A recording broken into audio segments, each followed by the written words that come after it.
आपण जो विषय घेतलेला आहे तो म्हणजे जीवन संगीताचे 7 सूर. आणि या 7 सुरापैकी महत्त्वाचा सूर म्हणजे प्रत्येक सूर महत्त्वाचा आहे, पण आता बोलताना मी तो सूर महत्त्वाचा म्हणणार. परमेश्वर हा सूर सध्या आपण निरूपणासाठी घेतलेला आहे. त्याचं कारण मी सांगितलं की परमेश्वर हे आपल्या जीवनाचं केंद्र आहे.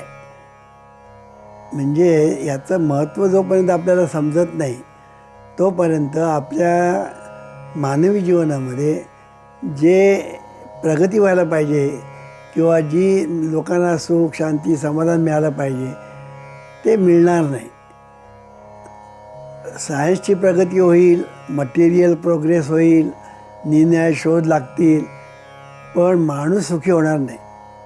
उलट आतापर्यंत आपला अनुभव असा आहे की प्राचीन काळापासून तर अर्वाचीन काळापर्यंत जर आपण विचार केला तर आपल्याला असं दिसेल की पूर्वी खूप बरं होतं आणि आता खूप अनिष्ट झालेलं आहे. आपण जर तसा विचार केला तर मटेरियल प्रोग्रेस होऊनसुद्धा आपलं सुख शांती समाधान हे वाढायच्या ऐवजी ते कमी कमी कमी कमी होत चाललेलं आहे. का? त्याचं एकच कारण की मन हे जे आपल्या जीवनामध्ये महत्त्वाचा गुण आहे आणि परमेश्वर त्याचा आपण कधी विचारच करत नाही. कारण ह्या दोन्ही गोष्टी परमेश्वर आणि मन या दोन्ही गोष्टी अशा आहेत की त्या डोळ्याला दिसत नाही आणि जे डोळ्याला दिसत नाही ते आपल्या लक्षात येत नाही. म्हणून मी नेहमी सांगत होतो की out of site is out of mind. जे आपल्या डोळ्याच्या कक्षेत येत नाही ते माइंडच्याही कक्षेत येत नाही. म्हणून mind is out of site, therefore mind is out of mind. परमेश्वर आउट ऑफ साईट आणि म्हणून तो आउट ऑफ माइंड असं झालेलं आहे. आणि त्याचा असा दुष्परिणाम झाला आहे की त्याचा कोणी विचारच करत नाही. आज लोक फक्त पैशाचा विचार करतात, आणि की नाही, फक्त पैशाचा. आणि हा पैसा कशासाठी? कारण पैशाने सगळं मिळतं. सत्ता मिळते, संपत्ती मिळते, पण पैशाने सुख मिळतं का? हा महत्त्वाचा प्रश्न आहे. शांती मिळते का? समाधान मिळतं का? आनंद मिळतं का? तर नाही आहे उत्तर देता येईल. म्हणून अगदी मोठी माणसंसुद्धा त्यांना जाऊन हळूच विचारा प्रायव्हेटली, तुम्ही सुखी आहात का? ते म्हणणार कसलं काय आणि कसलं काय. कळलं की नाही? मग तुम्ही सोडत का नाही? गंमत अशी आहे की सोडलं तर पळतं, धरलं तर चावतं, अशी आमची अवस्था आहे असं ते सांगतील. मग ते सत्ताधीश असतील किंवा संपत्ती ज्यांच्याजवळ भरपूर आहे ते असतील किंवा पैसेवाले असतील, हे सुख द्यायला हे समर्थ नाही. मटेरियल लाईफ जे आहे ते सुख द्यायला समर्थ नाही. आणि सगळे जे शोध लागतात ते मटेरियल लाईफच्या संदर्भातच लागतात. पण ज्याला आपण माइंड असं म्हणतो आणि परमेश्वर ज्याला आपण म्हणतो त्या संबंधीचं कोणी विचारच करत नाही. तिथे दुःखाचं मूळ आहे. म्हणून डॉक्टर मर्फी एके ठिकाणी म्हणतात, ignorance of mental and spiritual laws is the cause of all troubles. किती सुंदर सांगितलं बघा. त्यांनी असं सांगितलेलं आहे की ignorance of mental and spiritual laws is the cause of all troubles. असं म्हटलेलं आहे की जीवनामध्ये सगळे जे ट्रबल्स आहेत, डिफिकल्टीज आहे, कलॅमिटीज आहेत, दुःख आहे, संकट आहे, या सगळ्या गोष्टीला कारण इग्नरन्स. कशाचं? Mental and spiritual laws. कळलं की नाही? म्हणून मन आणि परमेश्वर या दोघांचाही संबंध घनिष्ठ आहे. मन आणि परमेश्वर याचा संबंध घनिष्ठ आहे. आपल्या ठिकाणी असणारा परमेश्वर ईश्वर रूपाने नांदतो. हा ईश्वर म्हणजे काय? दिव्य जाणीव, दिव्य ज्ञान, दिव्य आनंद आणि दिव्य शक्ती, ह्या 4 मिळून जो तो निर्गुण परमेश्वर, हा जो परमेश्वर आपल्या ठिकाणी ईश्वर रूपाने नांदतो. आणि म्हणून ही जी दिव्य जाणीव जी आहे ती प्रथम गढूळ होते मायेच्या प्रतापाने. मायेचा जो प्रताप आहे त्या मायेच्या प्रतापामुळे ही दिव्य जाणीव पहिली गढूळ होते. गढूळ होते म्हणजे काय होतं, तिला आपल्या स्वरूपाचा विसर पडतो. आता तुम्ही म्हणाला का विसर पडतो, कसा विसर पडतो, कोण विसर पाडतो, का विसर पडतो, मग ह्याला उत्तर नाही. तुम्ही जरी वेदांताला जरी विचारलं तर ते कानावर हात ठेवतात, आम्हाला माहीत नाही. माया म्हणजे काय तुम्ही जर विचारलं तेव्हा आम्हाला माहीत नाही. कोणालाही विचारत ते म्हणा आम्हाला माहीत नाही. माया आहे कारण त्याचा परिणाम दिसतो म्हणून माया आहे असं आम्ही म्हणू शकतो. पण माया तुम्ही म्हणाल माया म्हणजे काय ते आम्हाला काही सांगता येत नाही. पण परिणाम दिसतो. परिणाम काय, आपल्याला स्वरूपाचा विसर पडला. आता स्वरूपाचा विसर केव्हापासून पडला आहे तेही माहीत नाही. त्याची सुरुवात कुठून झाली, केव्हा झाली हे तरी कोणाला माहिती आहे, ते कोणाला माहिती नाही. पण आपण जन्माला येतोच ना, तेव्हा विसर घेऊनच येतो.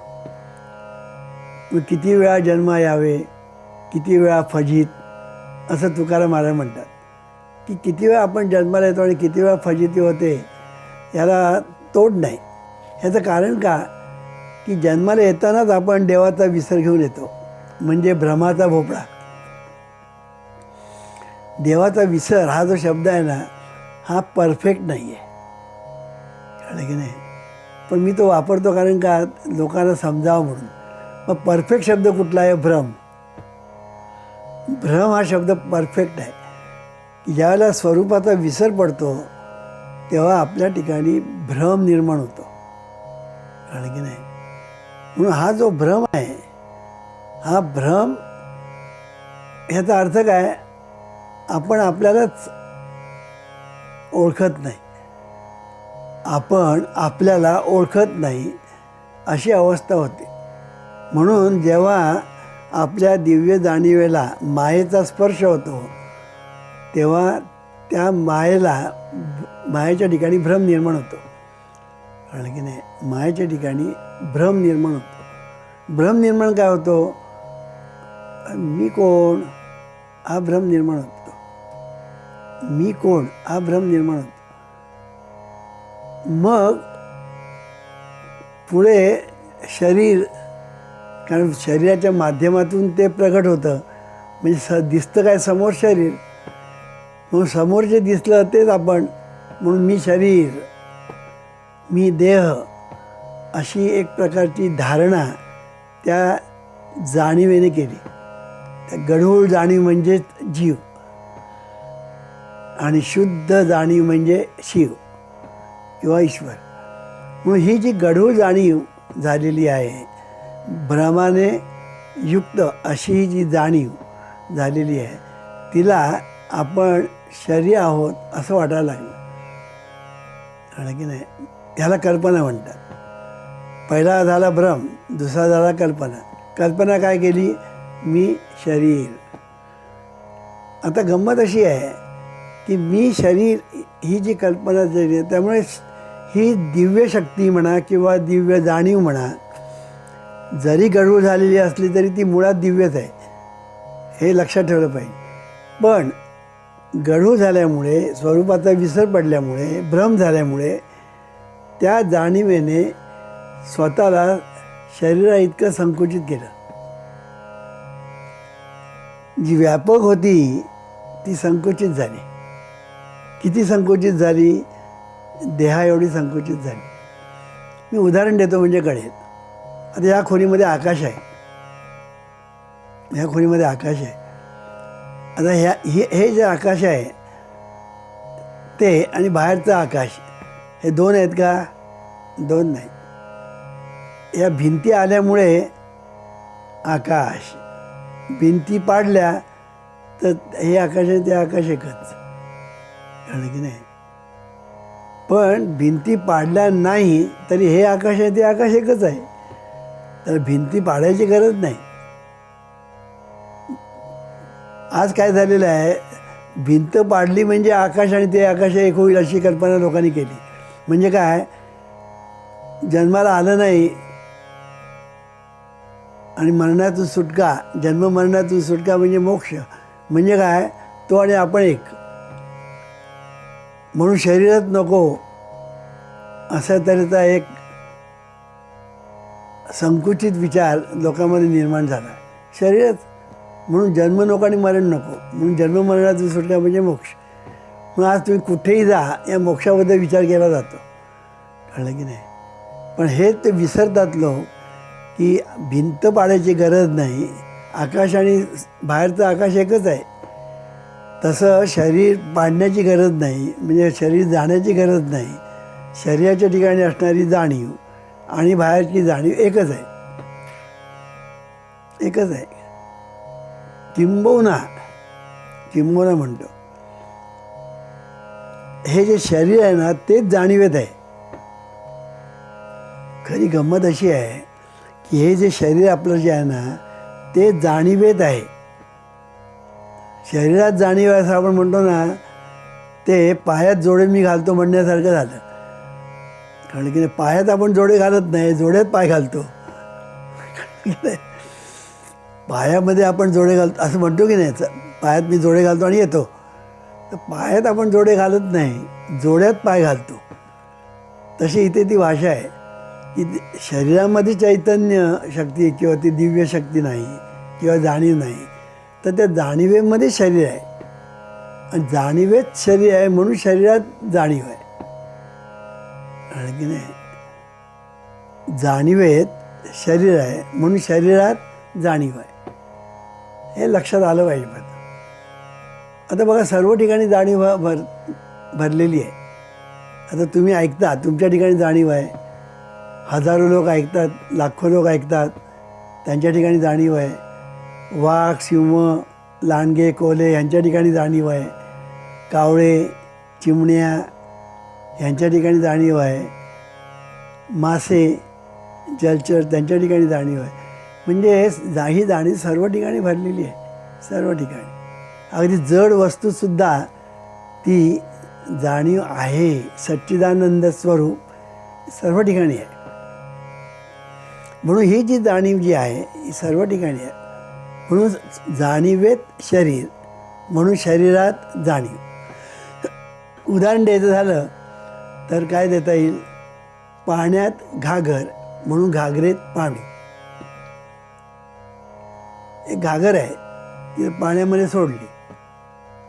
आता ते पाणी घागरेमध्ये गेलं आणि घागरेत पाणी असं आपण म्हणायला लागलो. तर घागरेत पाणी का, तर पाण्यात घागर आहे म्हणून. हे उदाहरण दिलं की तुम्हाला बरोबर कळेल. म्हणून भिंत पाडायची गरज नाही, शरीर जाण्याची गरज नाही. शरीर आहे म्हणून तर सगळं मजा आहे. नाही तर काय, जीवनाला काय अर्थ आहे का मला सांगा. सगळे जगातले सगळे लोक जन्ममरणातून सुटका मोक्ष असं आपण धरून चालू. जगातल्या सगळ्या लोकांना मोक्ष मिळाला धरून चालू, म्हणजे कोणीच नाही. मग जगात माणूसच नाही तर काय जीवनाला अर्थ आहे. कळलं की नाही, माणूसच नाही तर जीवनाला काय अर्थ आहे. म्हणून सगळे प्राणी मात्र आहेत, पशुपक्षी आहेत, जलचर आहेत, डोंगर दऱ्या आहेत, वृक्ष आहे, वेली आहेत, पर्वत आहे, डोंगर आहे, सगळं आहे. पण ह्या सगळ्यांना शोभा कोणामुळे आली, माणसामुळे आली.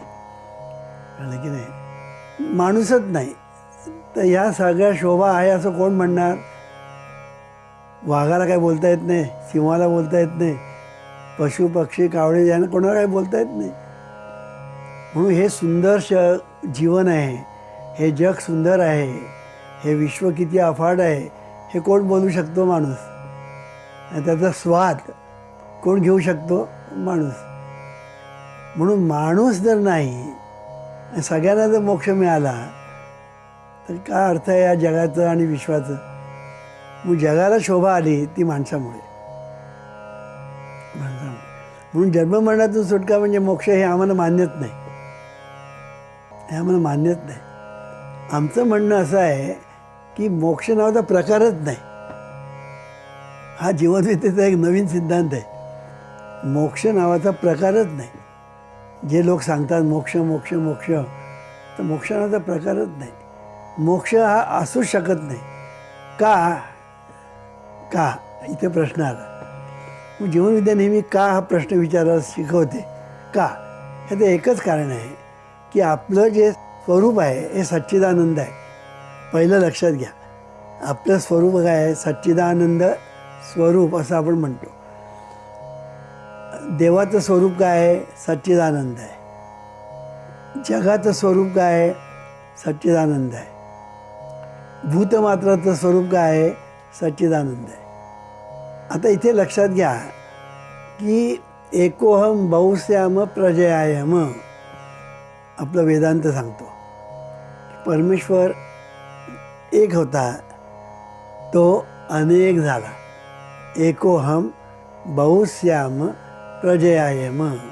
आणि हे संबंध अफाट विश्व त्याच्यातून निर्माण झालं.